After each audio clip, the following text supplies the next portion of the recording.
Assalamualaikum warahmatullahi wabarakatuh, anak-anak solih solihah, anak-anak hebat, calon hafiz hafizah.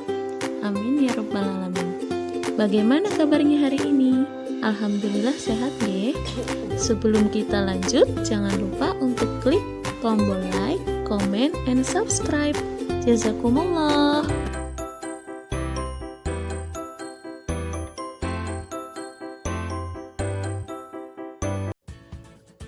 Apakah anak-anak sudah sholat duha? Jika belum, jangan lupa untuk sholat duha nggih.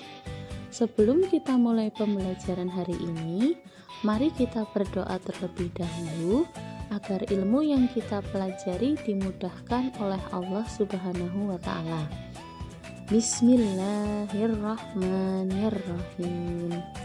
Raditu billahi robba wa bil islami dina wa bi Muhammadin nabiyya wa rasulah.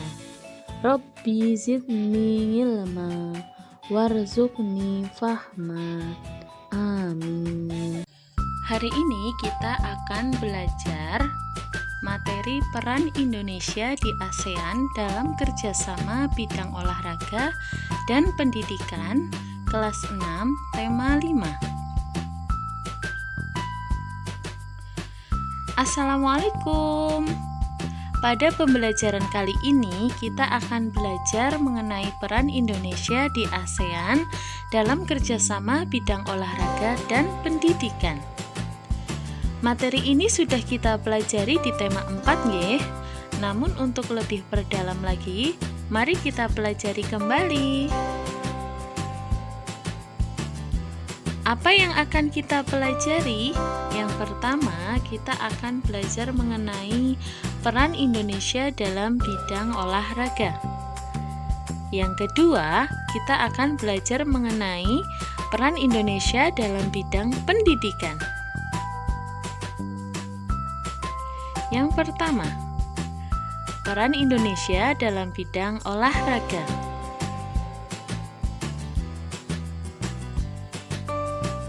Yang pertama, pengembangan SEA Games atau Pesta Olahraga se-Asia Tenggara. SEA Games, kepanjangan dari Southeast Asian Games, merupakan sebuah ajang olahraga yang selalu digelar setiap 2 tahun sekali di negara-negara Asia Tenggara. Pesertanya adalah negara-negara yang berada di Asia Tenggara. Sampai tahun 2011, SEA Games sudah diadakan sebanyak 26 kali. Indonesia sendiri sudah 4 kali menjadi tuan rumah, yaitu tahun 1979, 1987, 1997, dan 2011. Pengaruh penyelenggaraan kegiatan olahraga terhadap perekonomian Indonesia. Yang pertama, peningkatan sektor pariwisata dan aktivitas ekonomi lokal. Yang kedua, terciptanya lapangan kerja baru. Yang ketiga, mendorong pengembangan kota. Yang keempat, pembangunan infrastruktur fasilitas olahraga.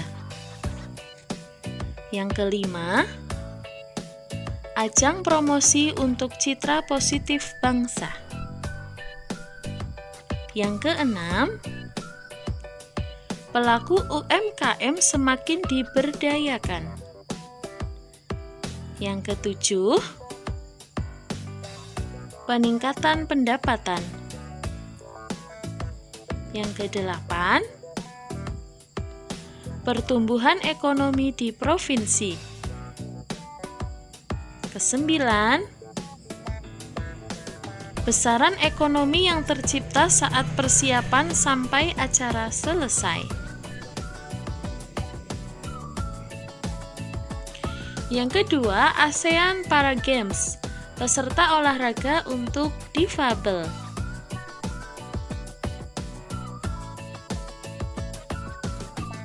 ASEAN Para Games diadakan 2 tahun sekali, diikuti oleh 11 negara yang berada di kawasan Asia Tenggara, merupakan ajang persiapan Paralimpiade. Yang ketiga, membentuk induk organisasi sepak bola se-Asia Tenggara atau dikenal AFF, Asian Football Federation. Adalah bagian dari Konfederasi Sepak Bola Asia atau AFC yang terdiri dari negara yang berada di kawasan Asia Tenggara. AFF didirikan pada tahun 1984 oleh Thailand, Filipina, Brunei, Singapura, Malaysia, Indonesia, Vietnam, Kamboja, Laos, dan Myanmar. Tahun 1996, AFF menyelenggarakan kejuaraan sepak bola ASEAN pertama yang diberi nama Piala Tiger dan terus diselenggarakan secara rutin. Timor Leste bergabung pada tahun 2004 dan Australia menjadi undangan setelah bergabung dengan AFC pada tanggal 1 Januari 2006. Peran Indonesia di ASEAN dalam bidang pendidikan. Yang pertama, menjalin kerjasama dalam bidang pendidikan dengan negara di kawasan Asia Tenggara, yaitu dengan 1. Menjalin kerjasama dengan negara lain seperti pertukaran pelajar. Yang kedua, sekolah menjalin kerjasama dengan sekolah luar negeri yang paling sering bekerja sama dengan Thailand, Malaysia, dan Singapura. Dan yang terakhir, para pelajar di negara lain dapat belajar di Indonesia. Yang kedua, mengembangkan pendidikan vokasi SMK di Indonesia. Pemerintah Indonesia melalui Menteri Pendidikan dan Kebudayaan dalam pertemuannya dengan beberapa Menteri Pendidikan ASEAN atau Association of Southeast Meeting mengembangkan pendidikan vokasi. Desain kurikulum vokasi yaitu meningkatkan pasokan tenaga kerja terampil dengan kualifikasi dan kompetensi di tingkat ASEAN nantinya pasti akan menentukan desain pengembangan serta membawa pendidikan vokasi ke arah yang lebih baik di tingkat pendidikan menengah atau pendidikan tinggi. Yang ketiga, sebagai anggota CIMEO. CIMEO merupakan salah satu organisasi di ASEAN, yakni Organisasi Menteri-Menteri Pendidikan di Asia Tenggara yang merupakan lembaga pemerintahan di bidang pendidikan. Peran nyata dari CIMEO, Indonesia adalah sebagai anggota CIMEO dengan regional center atau institusi spesialis terbanyak jika dibandingkan dengan negara anggota lain. Regional Center ini bergerak di banyak program pelatihan dan juga penelitian di bidang pendidikan, budaya, dan ilmu pengetahuan. Yang keempat, berperan dalam IPTEKIN ASEAN.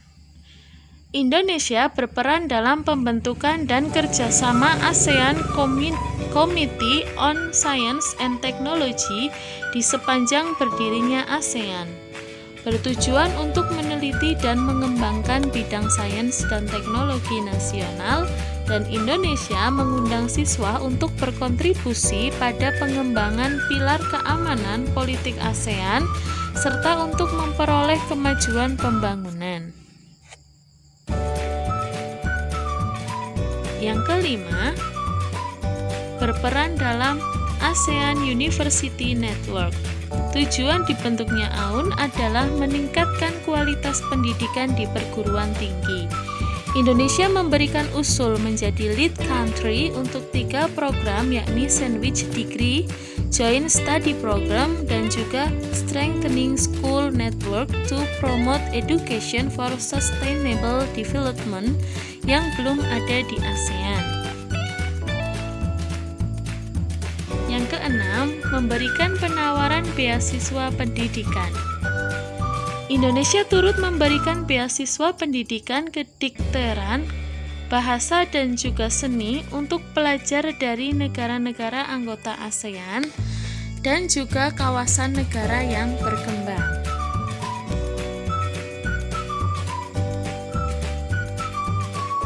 Yang ketujuh, mengadakan olimpiade bidang pendidikan. Indonesia mengadakan olimpiade dalam bidang pendidikan memang sering diadakan dalam taraf regional. Yang kedelapan, turut serta dalam ACT. Indonesia juga melakukan pertemuan yang dihadiri oleh organisasi guru dari Indonesia, Brunei Darussalam, Filipina, Malaysia, Thailand, Singapura, dan juga Korea Selatan dalam ASEAN Council of Teachers Convention atau ACT. Acara ini diselenggarakan di Sanur, Denpasar pada tahun 2012 yang membahas tentang profesionalitas guru untuk memajukan pendidikan negara-negara anggota ASEAN. Alhamdulillah, pembelajaran hari ini telah usai. Apakah ada yang ingin ditanyakan? Jika masih bingung, bisa kirim pesan ke Ustazah nggih. Untuk menutup pembelajaran hari ini, mari kita baca doa kafaratul majelis bersama-sama nggih. Subhanakallahumma wa bihamdika asyhadu alla ilaha illa anta astaghfiruka wa atubu ilaik. Jazakumullah anak-anak solih-solihah, semoga ilmunya bermanfaat dan berkah. Tetap semangat dan pantang menyerah. Sampai jumpa lagi di pembelajaran berikutnya. Assalamualaikum warahmatullahi wabarakatuh.